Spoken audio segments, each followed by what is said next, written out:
Hi there, welcome back to Marky RC. Over the next couple of videos, going to do a full build on the tt02 with Tamiya's new Porsche 911 GT3 R body shell, which in the box art looks absolutely awesome. I've got a few hop-ups to go in this particular car just to make the drivetrain run a bit freer, make it a little bit lighter. And Tamiya will also offer a front one-way bearing, a ball differential for front and rear gearboxes, the sponges for the tyres, a TRF special damper set, titanium wishbone shafts, anodised blue servo mounts, and locking aluminium hexes, as well as full bearings. I'm going to do this video almost like a beginner's guide to RC, tools needed, and so on. I'll do page by page build, lay everything out just so it makes it easier for the first time. If you're building your RC car for the first time and you're not very mechanically minded. So I think with that Porsche body shell does look absolutely epic. I'm going to be painting it box art, and the decal sheet for this is huge for some reason. So I'll show you what hop-ups I've got for the car. Got a full ball bearing set. Got the aluminium gearbox out drives. Also got some aluminium CVA drive shafts. I've got the gearbox out drives, front and back. Also the aluminium centre shaft and the aluminium motor mount, which gives you a wide range of pinion fittings. And I haven't weighed everything, but these are so much lighter than the Tamiya kit supply parts.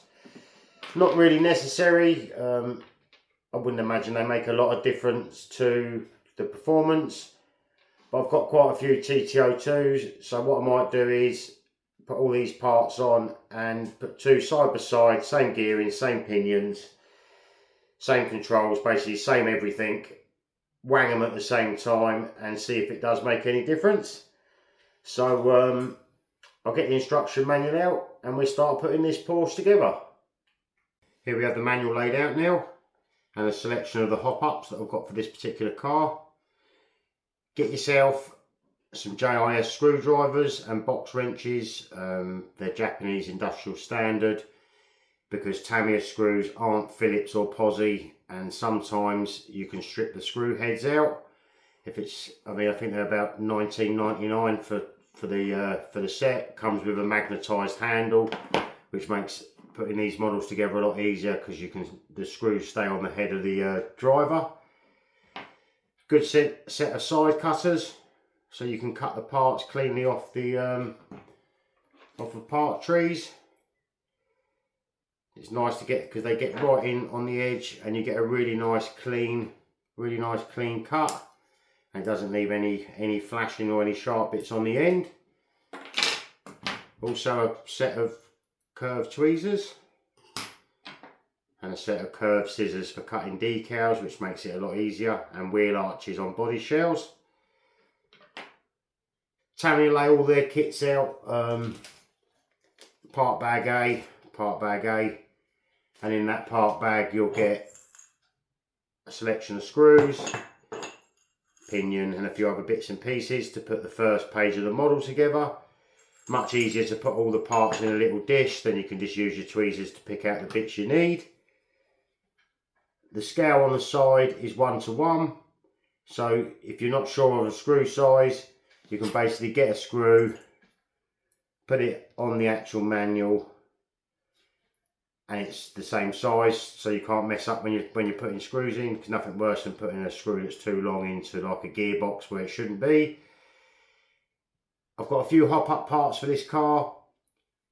I've got the gearbox joints where connect the front and rear gearboxes together.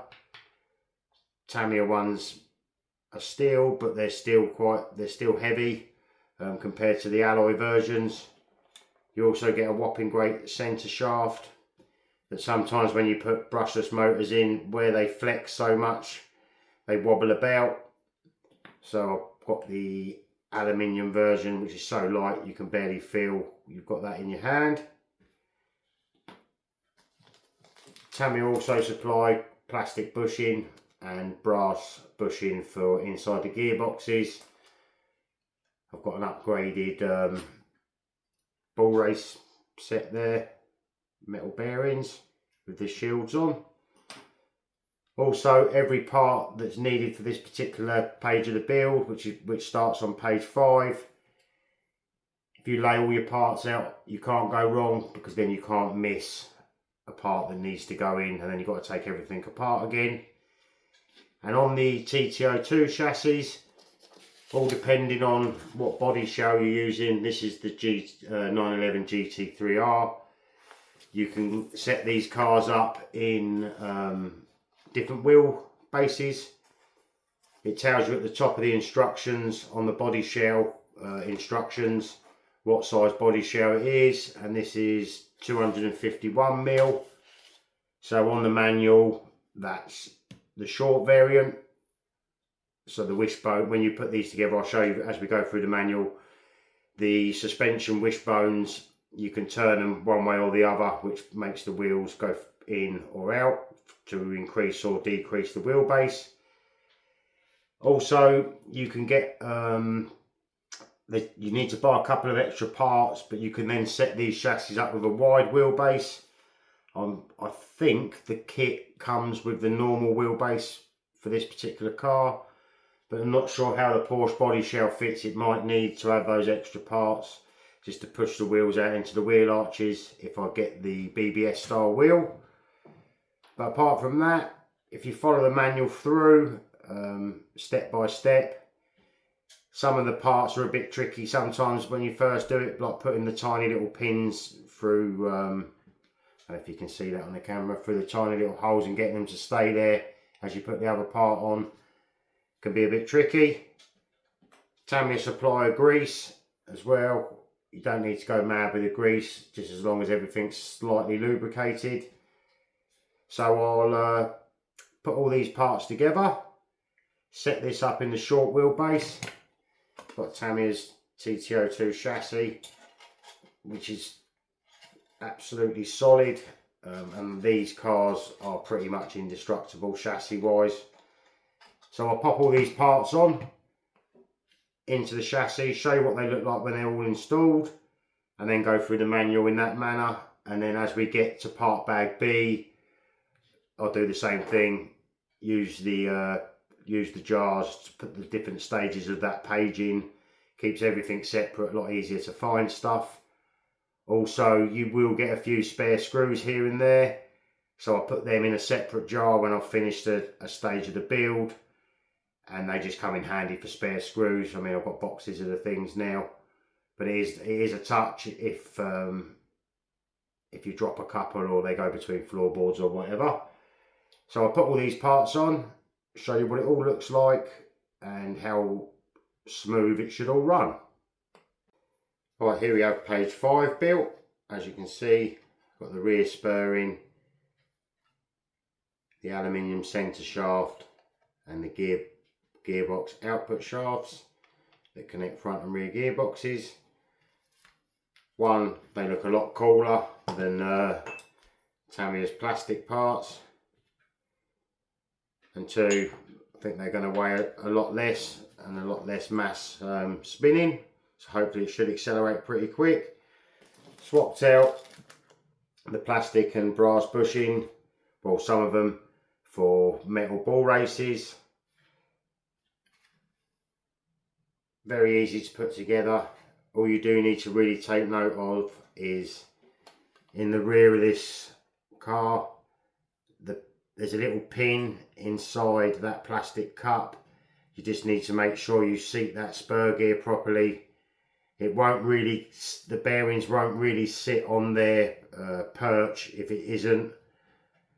So just a little note to keep note of, just a little note there. So I'll lay the parts out for pages 6 and 7, and then we'll go through putting them onto the buggy and slowly build it up. Right here we have pages 6 and 7. We've got pages 5 all put together there now. Everything will running really smooth. No binding at all. Then we've got another hop up to go in. We've got the anodised blue motor mount. This kit comes with a torque tuned motor, which a lot of Tamiya's kits do now. Aluminium pinion, I think that's a 17 tooth pinion. And then we've got our differential cases, differential gears. The differential in this buggy uses a 4 gear diff, plastic.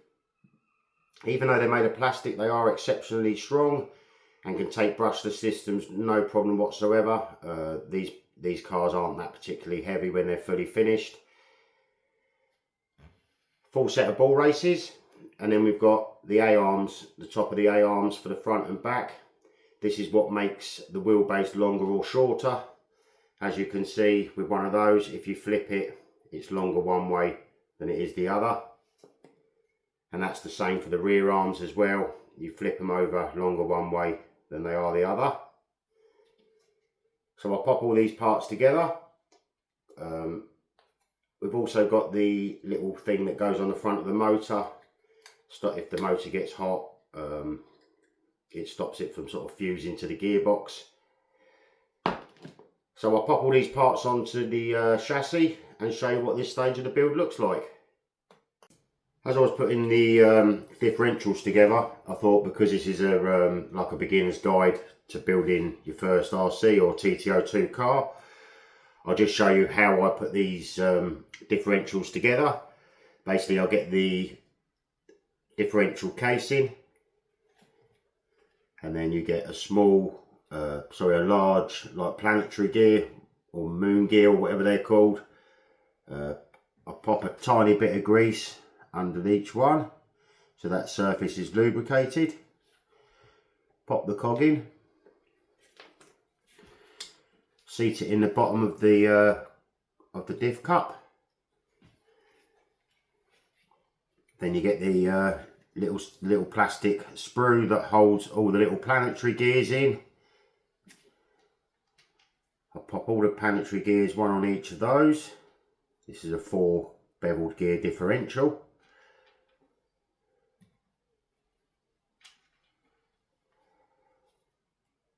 I'll stick the gears in. You can see like so all the gears are all facing inwards on the shaft. Then I add some grease to the inside of the housing, like so. You've got little lines for the gears to sit in, as you can see. Pop your gears in, make sure they're seated properly.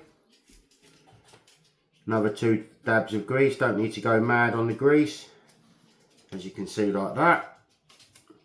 Then I pop the top part of the differential in, the other gear, and then on the actual main ring gear you get 4 tabs, and they fit in those grooves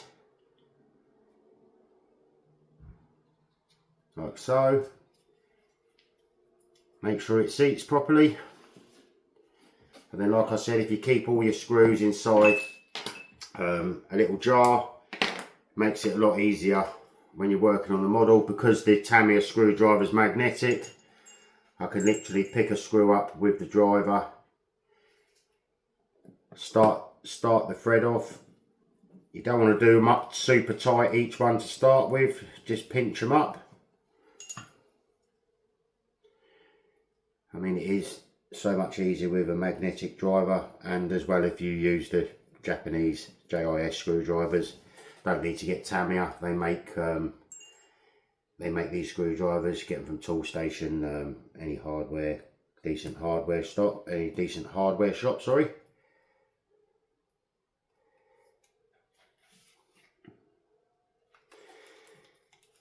Put your 4 screws in there.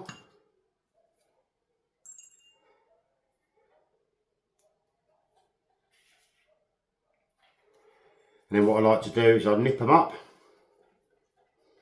So I nip that one up just so it's nipped. Go to the other side, nip that one up, and then sort of work back and forth. Don't want to go too mad tightening these screws up because they do have a tendency to strip the thread out if you wang on them super hard, just so that they're just nipped up.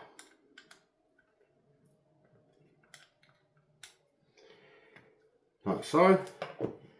And then I've got anodised blue out drives for the differentials, just to hop up part a lot lighter. So I like to pop them in either side of the diff, run it backwards and forwards. As you can hear, super smooth. If any crunching or anything, the diff's not put together properly. So that's just that's a simple differential from Tamiya. As they wear, you can shim them, but I've never found any need to shim these. Then you just put a bearing on either side, like so, and that will just then fit. You need to make sure that you're the right way round to the instructions. That just pops in there, and as you can see now, no binding whatsoever. Everything's running true, everything's running free. So that's just the easiest way I've found to put these diffs together. Just make sure you don't wang them screws up too tight. So I lay all the, we've got the motor mount, that's got to go in. I'll put the motor mount and the torque tuned in and the pinion gear, and then I'll show you what that looks like. Here we have the motor now mounted into the chassis on alloy motor mount. Just a little trick I like to use when setting your spur gear and pinion mesh. Take a piece of the manual,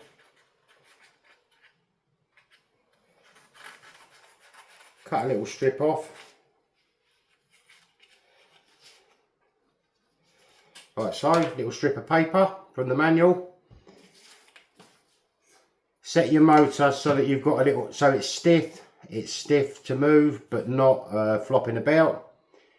Put the paper in between the spur gear and the pinion, and then basically push your motor to it. Do the motor screw up. Always Loctite those because they have a tendency to come loose. And then when you remove the paper, you've got a perfect amount of backlash on the pinion so that it's not binding and it runs nice and smooth, which that one does. It just gives a tiny little gap, the thickness of that paper, I don't know what that is, like 1/100 of a mil, so that you don't get any binding on your spur gear at all. I've also fitted the rear top arms. Fitted the top arms. Also fitted the front arms and the shock tower. Now this car, like I said at the beginning, is a 251mm wheelbase. So on these front arms you can flip them 180 degrees and it will push that point about 10-11mm forward. Flip them back and then they're facing the opposite way, so that pivot point is now further inwards to the chassis. And that's the same on the rear arms as well. They face inwards, which shortens the chassis down another 11-12mm on the back. But if you flip these arms 180 degrees, it pushes the wheelbase another 11-12mm that way. I think that takes it up to 238mm on its widest setting. But it does give you the option, if you want to fit different body shells, you can change the wheelbase to suit the body shell, so the wheels fit perfectly in the centres of the arches. Just a little note to take, a little note when you're putting these buggies together, or these cars together, sorry. But it does explain all of that on page 18 of the manual. And it says at the top of each stage of the manual whether the instructions on that particular page are short or long, but it does give you a reference in the guide, in your manual, sorry, like it says there, if you're building a short wheelbase, all the instructions for that are on page 18. Otherwise, it's being built in the normal 238mm wheelbase. So I've got the A-arms here, the bottom suspension arms, and the front ones.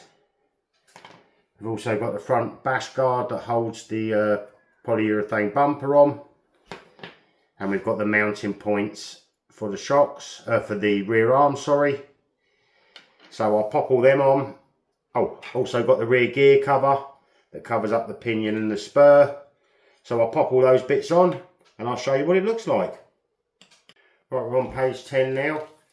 At the top of the manual, you've got a letter B for part bag B. So as before, I've basically emptied everything into a dish for this particular part of the build. Tamiya's friction shocks. There's one put together. Completely overlooked getting the alloy shocks for this kit, but I will retrofit them. Order a set of blue anodised ones. They're ever so easy to put together, much easier than Tamiya's normal shocks. Basically you get the sort of fake shock body. Pop the top on with the hole facing you.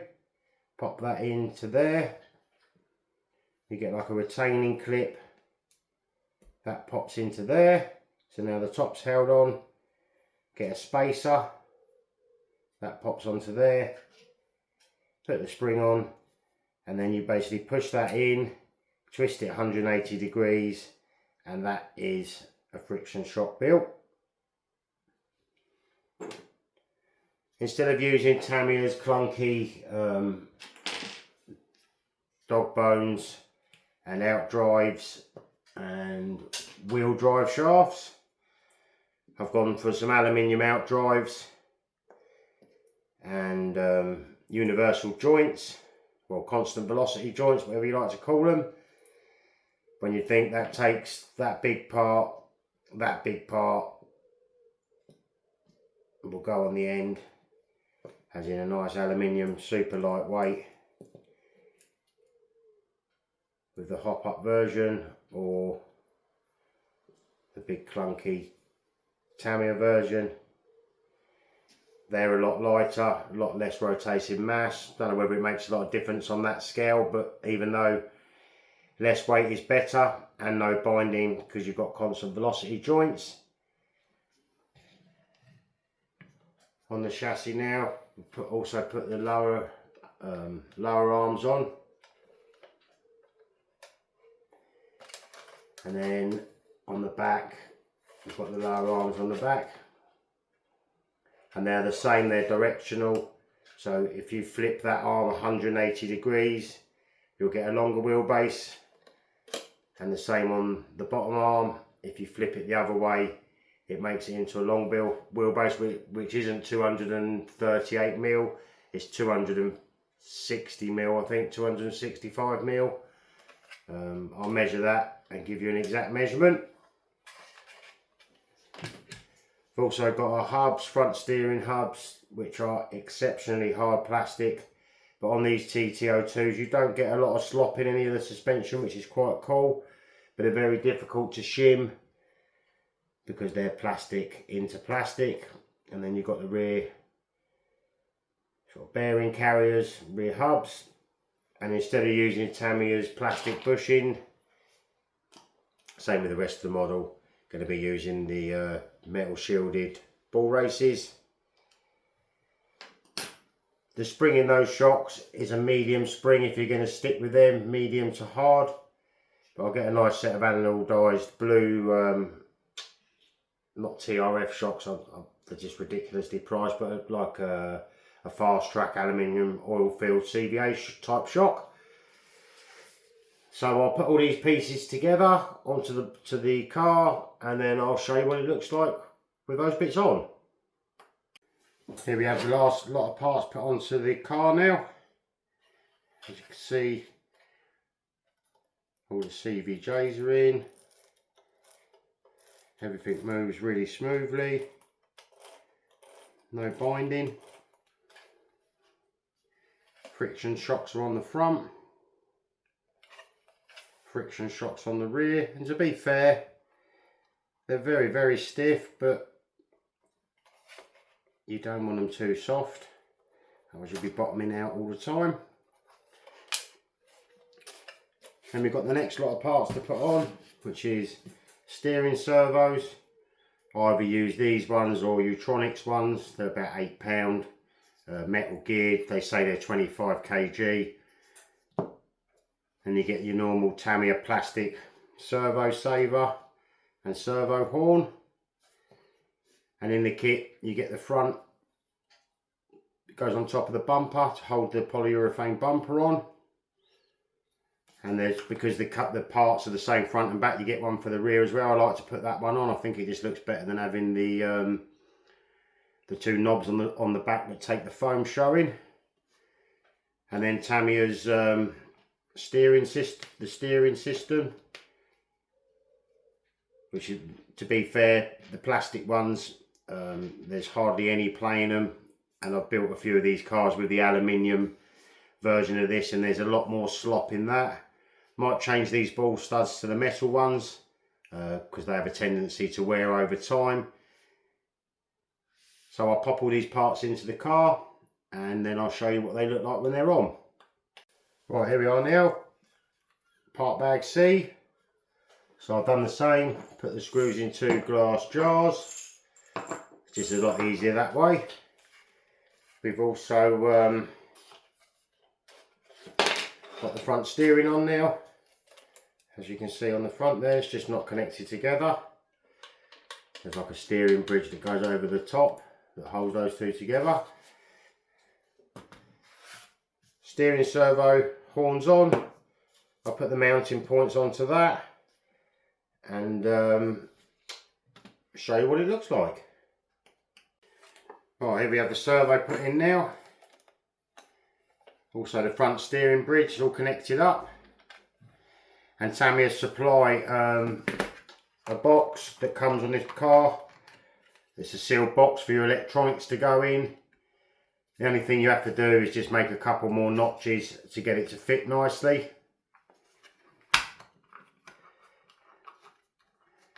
And make sure you don't pinch any of the cables, but just keeps everything nice and tidy and out of the way.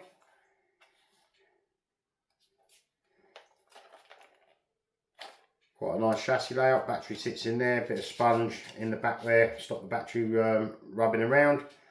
And that's what I was saying, in the instructions it doesn't show fitting that piece, but I think you get it in the kit, why not pop it on? I mean, I think it looks a lot better with that on than just the knobbly bit showing.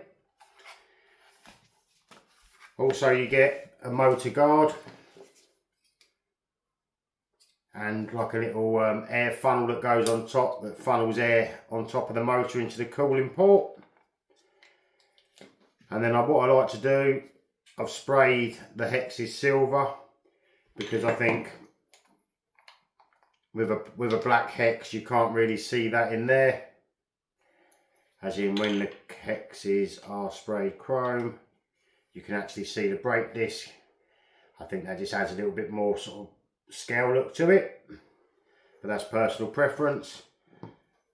Was going to go for an anodized, the blue nuts I think I'm going to leave off and put them on another build, stick with the chrome ones because it is black and red, the body on this car. So I'll pop the wheels on and show you what it looks like. Here we have the tt02 chassis now, completely built. Large polyurethane bumper on the front, stop any, if you have a crash, stop anything getting broke. Nice soft compound tyres. I think the wheels look pretty cool. And now I've painted the brake discs. You can see that they're chrome inside instead of just black, which does look, I think, a lot more realistic. Got all the hop up centre shaft, all the drive shafts. I've rear end, drive shafts and out drives. And then you get the Tamiya's little air vent that's supposed to feed air into the motor. Don't know how effective that is inside the body, but it does look pretty cool. Considering their friction shocks, the suspension's not too bad. Probably got 20-25 mil of travel. But as you can see, with no dampers, a little bit bouncy. And these CVJs, they need shimming because there's a little bit of lateral play in the wheels. And if you can see that on the camera. Underneath they're pretty flat, nothing to get hooked up on. And if you're getting into RC and you want a first time car, you can't go wrong with a tt02. You can pretty much build these completely out of hop-ups. They do everything in aluminium, even carbon, the carbon tub chassis they do in aluminium. But I think preferably if you get, personally sorry, if you're going to go just like do a bit of club racing, you can't really go wrong. All your electronics are sealed inside the radio box. But as a first time car, they're pretty smart. So hope you've enjoyed this this video. The next video I'll be painting the body shell and putting the decals on. And considering how big the decal sheet is, that's not going to be a 5-minute job. So I hope you've enjoyed this video. If you could like and subscribe, it'd be cool for a new channel. And I hope to see you in the next one. See you later. Bye.